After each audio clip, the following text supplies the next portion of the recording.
Previously on Talk That Talk. Such an important role. Coaches and music teachers have such an important role in young people's lives. But the goal, I think, could be is to try to get the on level could be structuring a curriculum around the need base for each student in areas that are more conducive to the track of our lives. If we want to do music production, and that's something we really want to do, really setting up a connection with major organizations or different types of people you can bring in to let kids really be a part of what that needs to be for music production. If you want to be in all the other things we talked about, but I think that has to become something we do, because if you don't, you're going to just be playing catch up the whole time.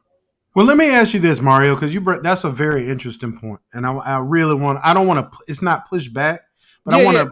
I want to put. I'm a little conflicted in it myself, but right. I'm thinking I'm trying to think out the box. That's all. Well, but you bring up some very interesting, Mario, and I just want to get all of y'all's opinion. Do y'all feel like music majors at the HBCU level is one of the only majors on campus where it's okay that people aren't good enough and they still get a degree? Like you brought up nursing. Right. Those programs are made to weed people out. Right. There are people that graduate from college at HBCUs with music degrees that don't have what it takes to do what we do at a high level. But because of that nurturing aspect of an HBCU, oh, come on, baby. Everybody's school got a mama low. Everybody's school got a mama low. Where she come around hugging everybody. You her sweet baby, all that. Come here, my baby. That's what they say down there. Come here, my baby. Like, everybody got one of those, or two of those, three of those mismatches. You know what I'm saying? Let you in the cab. in the cab at the end, right? I ain't got my card. Come on, man. Just come on. Like, everything at the HBCU is set up to be nurturing. Are we preparing music students for the real world? Because at the end of the day, you have to have exceptional talent to do what we do at a high level. Anybody can go up there and wave their hands. That's one of the most difficult things for me is watching some of these these conductors get up on the podium. There's no musicality. They up there conducting with two hands in one ensemble. Like no musicality, no nothing.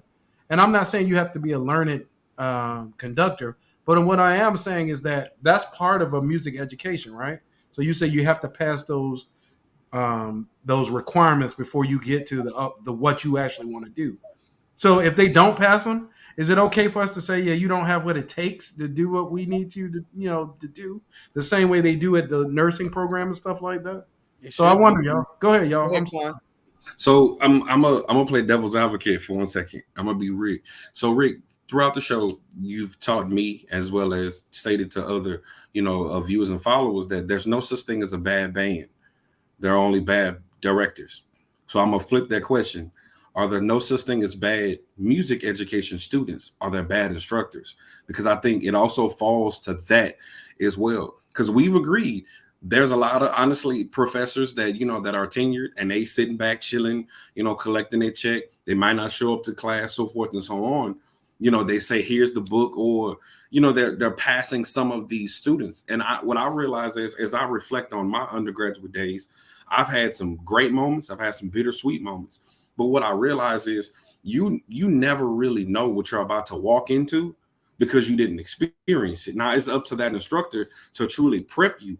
I think sometimes, to a degree, there's some piss poor instructors that need to retire instead of sitting in these vital seats. And I think some of that is to blame too, fam. That's a huge. But that's the same thing, right? That's what I always say. They teach it. Those are band directors too. They just doing it at the college level instead of the secondary level. That statement I always make still applies, right?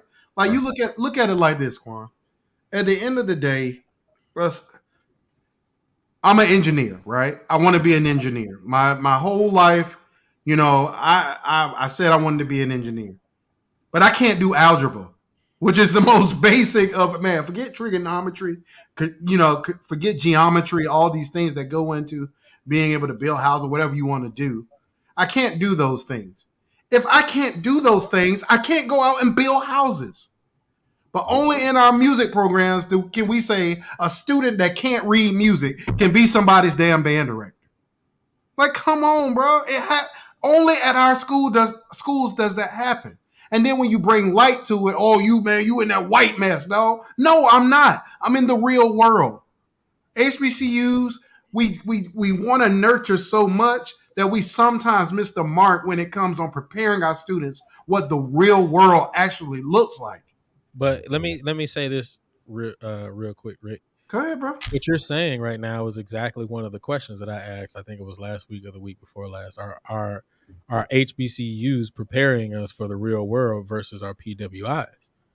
Right? Because I hate the fact, though, Julian, that we always compare it to PWIs. Well, that's true.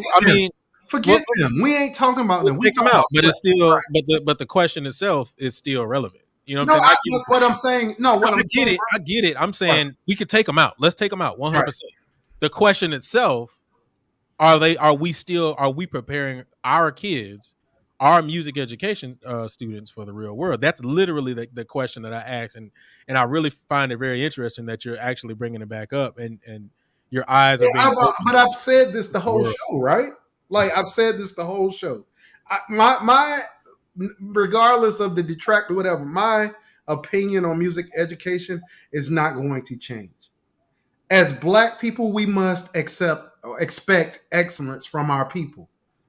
When you look at 1960s, 50s, 70s, whatever you want to look at, different generations, at any of these schools we're talking about, Branford Marsalis went to Southern. You know what I'm saying? Like he's one of the preeminent tenor saxophone players, and he went to Southern. These people got amazing music educations. Mr. Watkins went to FAMU. Frank Williams went to FAMU. You know what I'm saying? What Emory Fields was doing at Norfolk State, like all these great, BB went to the Norfolk State, like all these great band directors went to HBCUs. So I think that's where I get so frustrated, Julian, is because the first thing people throw is PWIs. And I'm not saying that's us, but that's the first thing people throw out, PWIs. It's a lot of terrible PWIs out there, y'all. A lot of terrible ones. Right. Come